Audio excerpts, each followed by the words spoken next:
It's N. Loser. Let's get right in. Today's stories will be about these strange, bizarre, inexplicable coincidences that have happened. Something that you can't really understand or explain at all.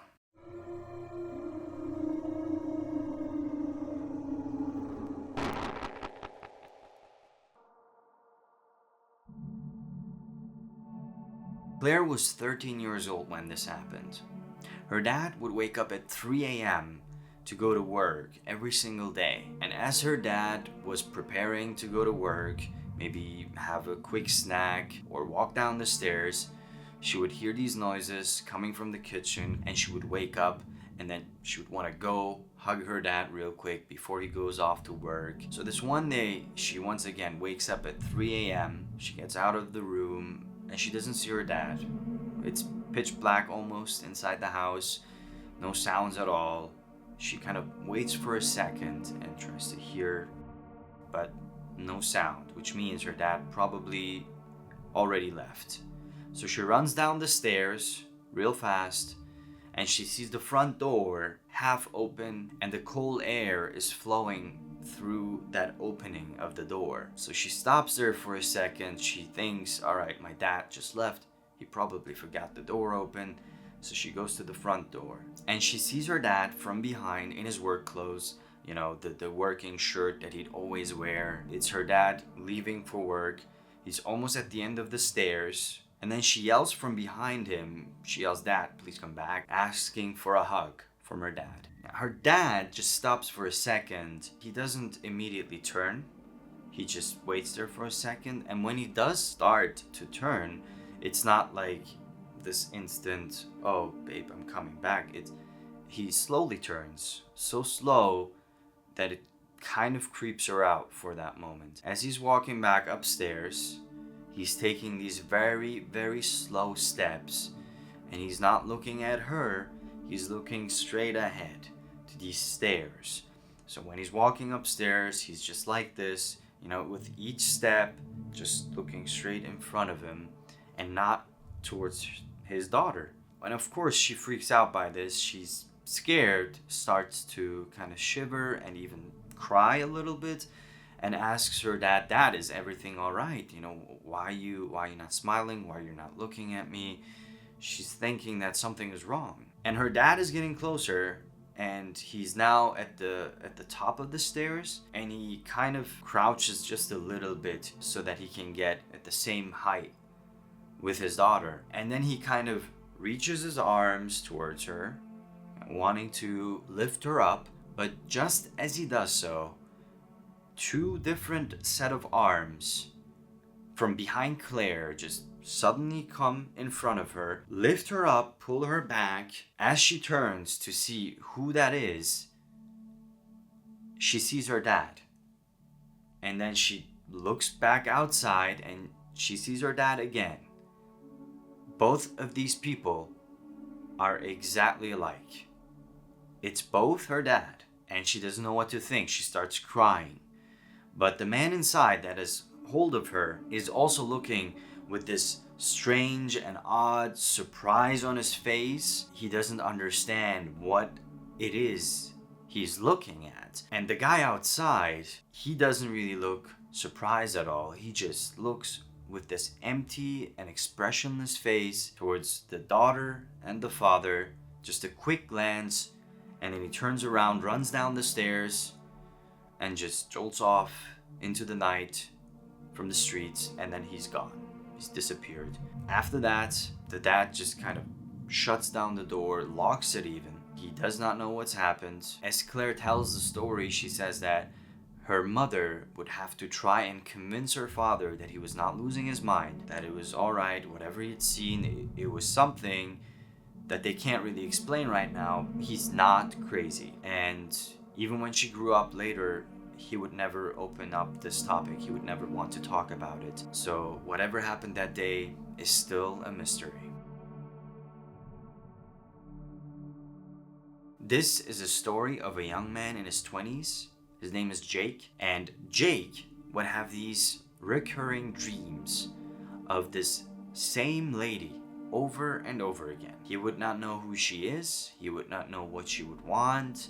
He would just see this woman with black hair and white skin in his dreams, and he would also see her name in these dreams. When he would wake up, he would instantly remember that he'd seen this woman, and he would also instantly remember the name of her, which was Light. It was an odd and specific name, so he thought that maybe he can find something about her, and he would Google her name and Google her features a little bit in hopes of finding a Facebook picture of any kind. But he was, to no luck, able to find anything at all, and so this woman remained a mystery in his mind. After a few months, the dreams had stopped, so he was feeling relaxed again, and he didn't worry about it at all. He didn't think back to it. It was something that had happened. We go past a few years, and Jake and his friend, they're at a gas station. They fill up the tank, and they're ready to hit the road again.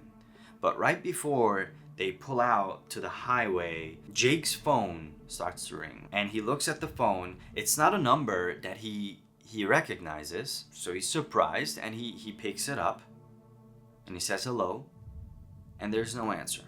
He waits for a little bit, asking hello again, and in the meantime, the car behind him starts to just honk. As the guy behind him starts honking, he just tries to show with his hand from outside the window. He's trying to say, just go past me, whatever. And the car behind him just kind of pulls from his left side, goes straight on the highway.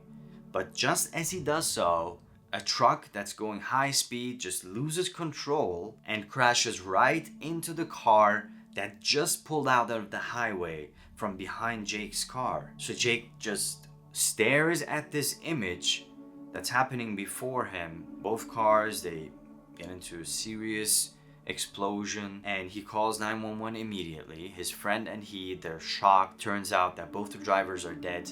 And Jake that night, he does not sleep. He's freaking out by this, because if he didn't get that call, he would have died. Very likely, he would have been the one that pulls out of the highway and the truck just crashes into. The next day, he calls the number back in the morning. He hasn't slept at all. Goes to the answering machine saying, "Hey, this is Light. Please do leave a message." And he gets immediate goosebumps all over his body. He doesn't leave a message. He just turns it off immediately, and he's freaking out. And a few hours pass by, and he calls again, but this time a woman answers.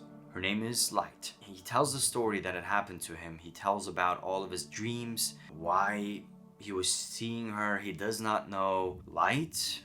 Well, she says that she had never heard of him before, seen him before, and she did not call him the day before.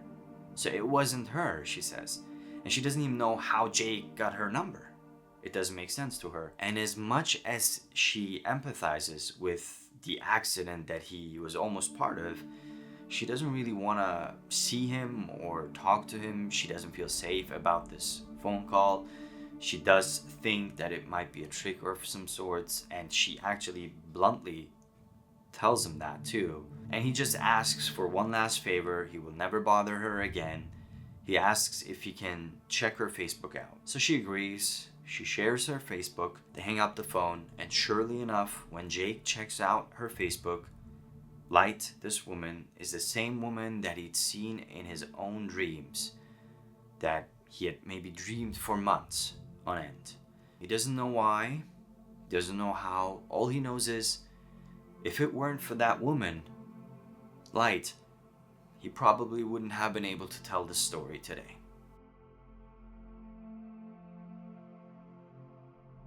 This is a story that happened to a Turkish girl named Esra. She was a high school teacher in Istanbul, living with her parents. It was 2016. She was still in school and ready to leave because her classes had ended early. And what she would normally do is, almost every single day, she would go to this obelisk of Theodosius, which is a monument in Sultanahmet, Istanbul, this really tall stone. And she would go there and watch this beautiful monument, watch the people walking by and just enjoying themselves, and she would just relax and try to enjoy her cup of coffee. So she's about to leave, and go walk around this monument and just enjoy her cup of coffee when one of her students comes to her with this really heavy book filled with math problems and says, "Could you please help me, teacher? I wasn't able to solve many of these problems and these questions, and I could really use your help." You know, Esra's classes are finished. She kind of wants to leave. She doesn't really want to stay at school just to, solve some problems. So she asks the kid maybe go to the other math teacher that's also teaching at that school. And he immediately says, "I wanted to, but today he's not here." It turns out that that math teacher is out sick that day. So Esra says, "All right, it's fine. 30 minutes, 1 hour, I'll just sit down with this kid, solve these math problems." So they sit down and they start solving these problems, and the kid just has so many questions. An hour passes by when they hear a very loud sound that they can't really explain what it is. Esra looks at her student and she tells him to just stay put. She leaves the class to go see if anyone else had heard it or if there was an earthquake of some sort. And the teachers are all gathered up. They're discussing what had happened. And then she finds out that it was an explosion that happened in Sultanahmet. And this is 2016.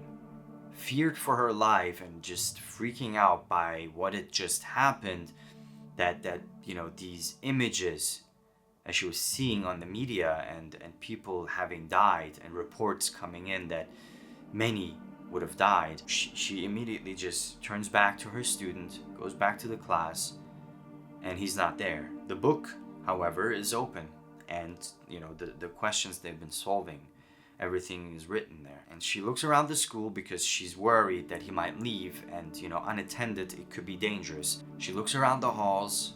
She goes into the teacher's lounge. Maybe he had come there to look for her. And Esra realizes that he's not really anywhere. She just asks one of the teachers, and the teacher says maybe he just returned to class because the bell had just rang and the class was about to begin. So she goes to the class and asks his student friends, basically his own class, and the class answers that he had not been at school that entire week. He had gone back to his village where his grandmother had passed away, and that they would spend the week there, and that he wasn't going to be at school during that week. Esra just kind of steps back out of the class thinking what had just happened and how she can explain it. If the student didn't come with those math problems that day, she would have left to visit the obelisk of Theodosius to drink some coffee again, and she would have been in the area where the explosion had happened, and perhaps even dead. This is a story that happened to Frank 15 years ago. He calls his friend to tell him that, he wants to hang out, but no one picks up, so he has to leave a voicemail. So he says, "Hey, tried to reach you. You weren't there. Let me know when you're back." And then he leaves the house just to hang out, do whatever he can that day. He doesn't really think about it at all. And then when he comes back, he has a message from his friend.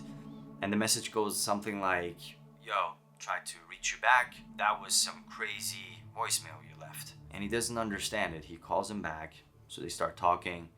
"What do you mean crazy?" And his friend tells him that there was a girl with him and who that girl was. And he says, "There was no girl with me. Frank was alone.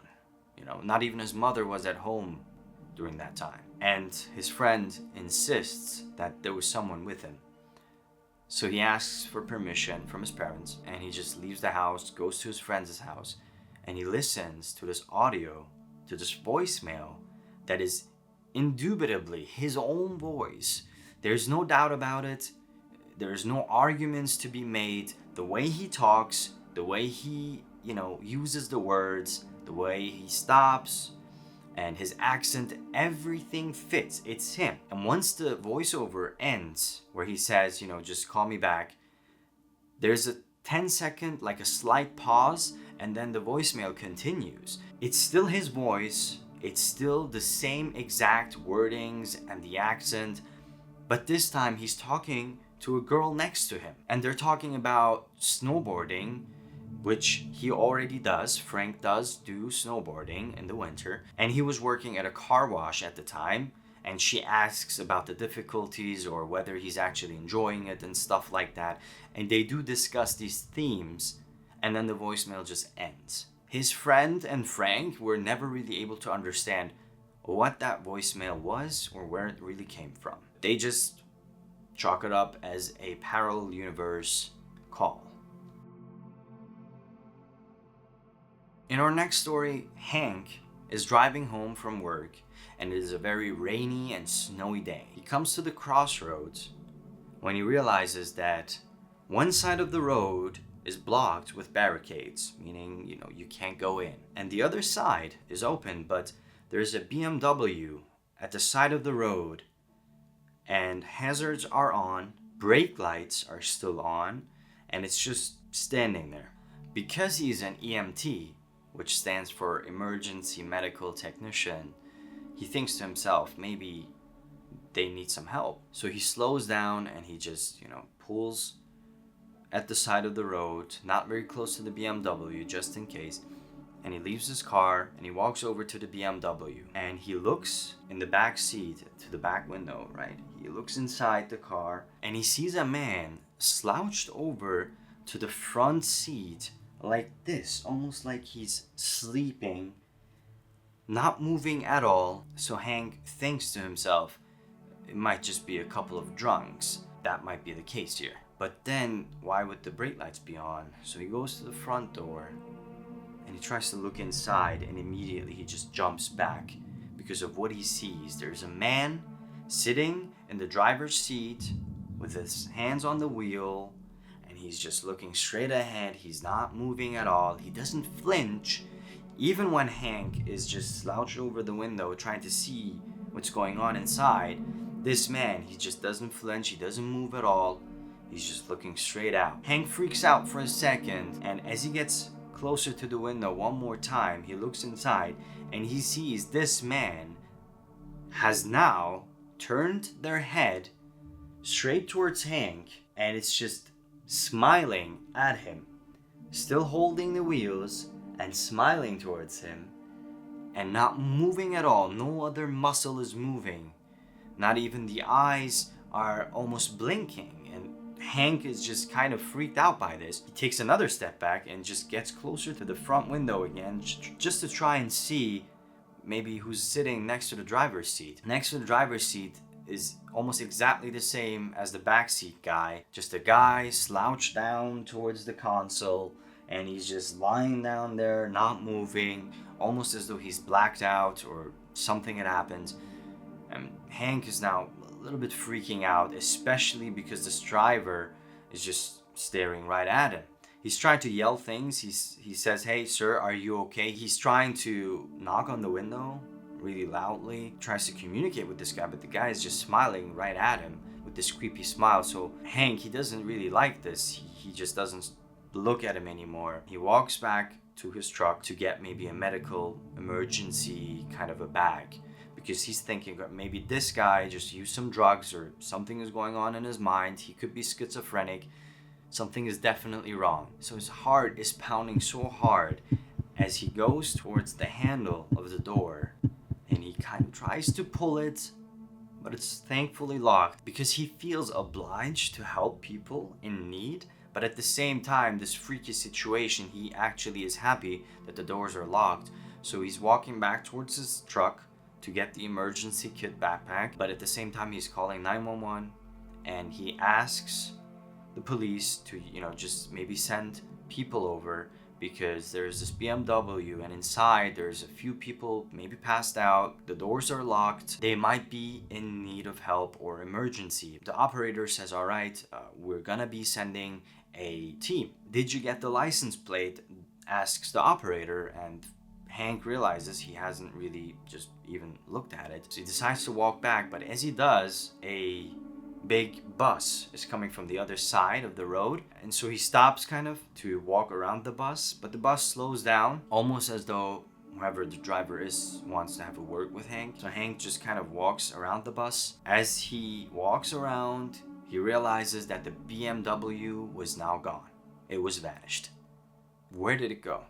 It goes to the bus driver, and the bus driver just kind of lowers the window, and they start talking. The bus driver tells him that as he was coming, he saw in the mirror that the wind and the storm had knocked out a really large tree on the road, and it was now completely blocked, and that the driver didn't really think it was going to be open for at least a few days. If Hank was to go on that road, he was not going to be able to go anywhere. He had to pick another way because this road was blocked. Hank says thank you, and the bus driver just continues off. But what Hank still to this day does not understand is one side of the road was blocked by these orange barricades, and the other side was blocked by a tree.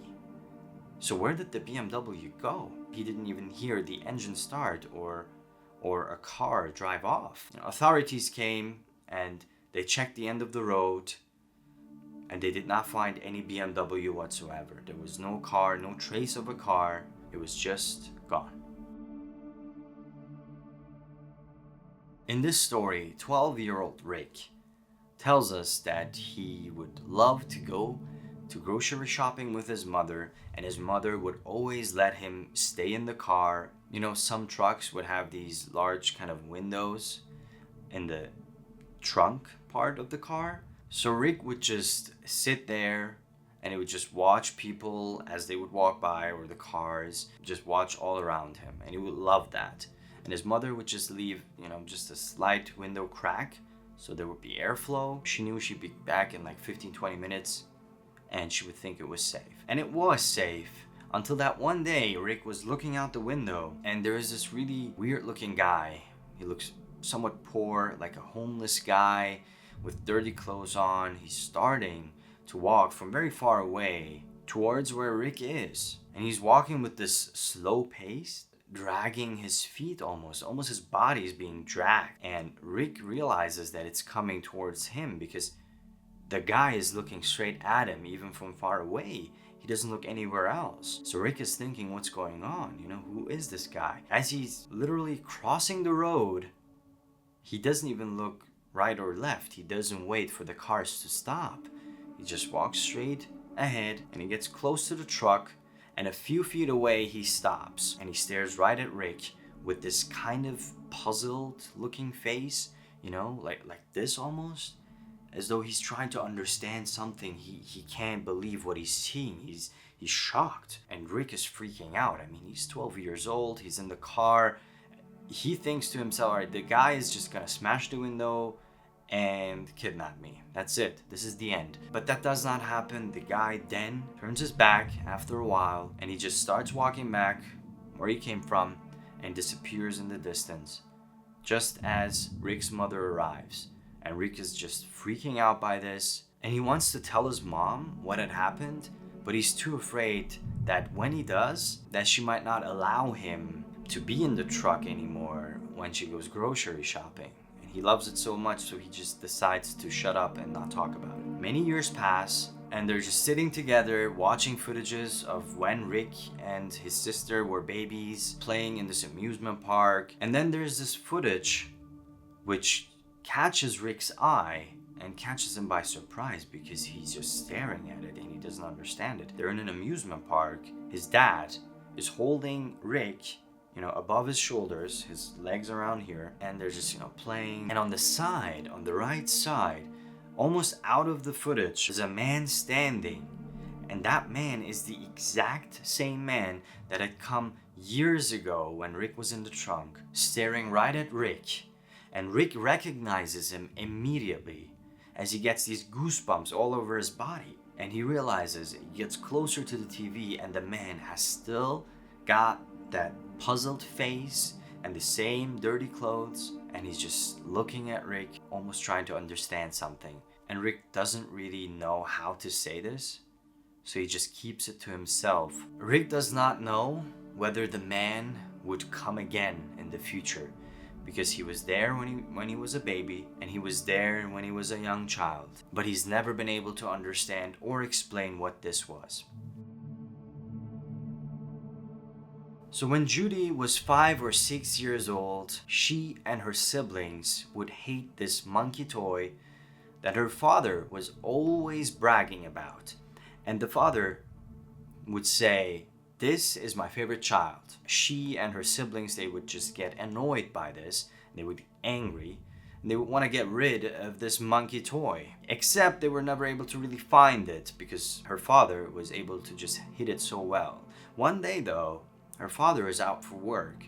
So they find this orangey kind of small monkey plush toy, and they just start scrabbling things like a mustache and other things with this Sharpie on it. Finally, they throw it away into the trash can. The father comes back home. He realizes that the toy is gone. He starts looking for it, but a few weeks pass by and he's like, all right, well, it's gone. This was when she was basically 5-6 years old. And then we jump forward to almost 15 years later, when she's in Toronto, Canada, visiting a friend of hers. She's walking down the street. It's at the side of the road. She sees this sparkling thing, this kind of a light source coming. And then she's just walking that road anyway and walking towards this light source now because she's curious as to what it is. And on the side of the road, as she gets closer, she can't believe what she's seeing. This is the exact same toy that they'd thrown away with her siblings many years ago, except they'd thrown it away in America. They live in America, and the trash there should have gone to an American trash. That's what she thought at the moment, because she picks it up and it's the exact same monkey toy. She's 100% sure of it. Even the Sharpie marks are all matching. She doesn't know how it would end up there, why on the street that she was walking on, and she doesn't try to understand it. She just takes it and throws it away into the trash, and ever since then it has not returned. But she still is afraid that it might someday come back. Jonathan was a chemist, and he was working in this -3-story building where, the floors would go basically to -1, -2, -3, and he was always working underground. And in this -3 floor, that's where the laboratory equipment and all the experimental things are. He would even work there from time to time until midnight or even past midnight. Except that day, he actually left work early. He came back home, took a shower, ate his dinner, and then he went straight to bed. He was really tired. It was around 9-10 p.m. And then he wakes up at 3 a.m. to his phone ringing. It's his girlfriend calling. Picks it up, and she's hysterical. She's crying on the phone, yelling at him why he would be making such jokes. He doesn't understand anything. He tries to calm her down. It takes a while. And then he listens to her story. She says that right before 3 a.m., around 2:58, 2:59 a.m., she had gotten a call from that lab that was in the -3 floor. But it didn't make sense because Jonathan was not working late that night, and his home was 20 miles away from work. The oddest thing is, Jonathan is the only person that holds the key to that lab. No one can enter in or out without his knowledge. The phone is not something that you can move around. You can pick it up and throw it into your pocket. It's literally a landline. So it really didn't make sense. Jonathan meets with his girlfriend and then he listens to the voicemail. Jonathan just kept saying her name over and over again until it faded away. The next day when Jonathan went to work, he checked. The door was still locked. There was no one visible in the security cameras, and the phone was untouched.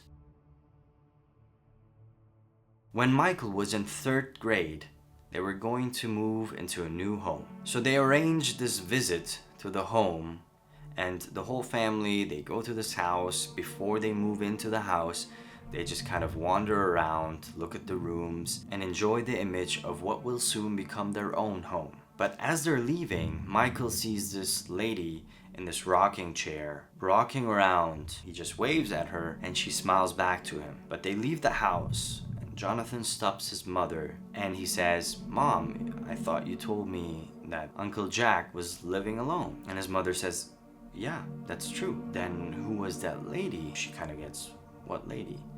And they asked the whole family if anyone had seen a lady in a rocking chair. No one besides Michael had seen her. There was no one of that sort. Uncle Jack's wife had passed away a few months ago. Either way, they move into this house and many years pass with no issues. Yes, sometimes they hear creaks and squeaks and unique sounds that creep them out, but not enough to really say, all right, we're being haunted. Until one day they go on a holiday for a week, they're out of the house, but all of the doors and windows are locked, completely closed down house, and they come back, and then they hear Michael's sisters scream from the bathroom. Mom, Dad, and Michael, they immediately just rush to the toilet to see if something had happened to her. Michael's sister, had the toilet open, and she's just in fear, staring inside the toilet. And they see a dead bird, a crow, inside the toilet water, and it's still intact. It's not squished at all. There was no way that it came from the pipes, and there was no way it could have come from outside because windows and doors, they were all closed, and they didn't have a chimney. So where did the bird come from?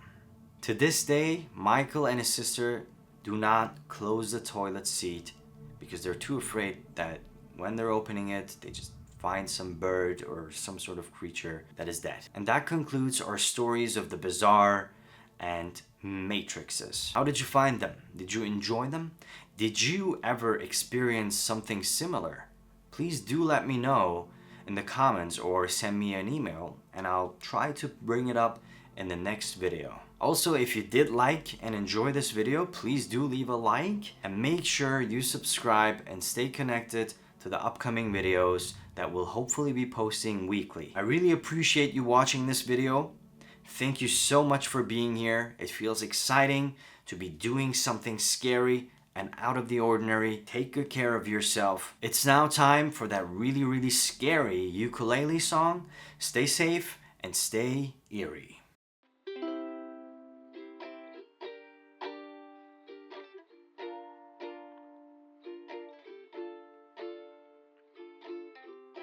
Tried to walk home last night, really thought I'd be fine, but then a sudden thump behind. Wait, is that an alien? What was that sound I heard? Jane, please stop fooling around. What do you mean wash the dishes? Do you realize what time it is? I'm getting the creeps again. Look at these goosebumps on my skin. If I'm not back by 8, the delivery guy probably did it. Now I must fade in the dark, get away from everyone. Oh Jane, I'm so afraid. I'm begging you to stay. Is someone watching me as I'm wide asleep? Getting those goosebumps again. Wait, am I peeing? I'm so scared that I'm peeing.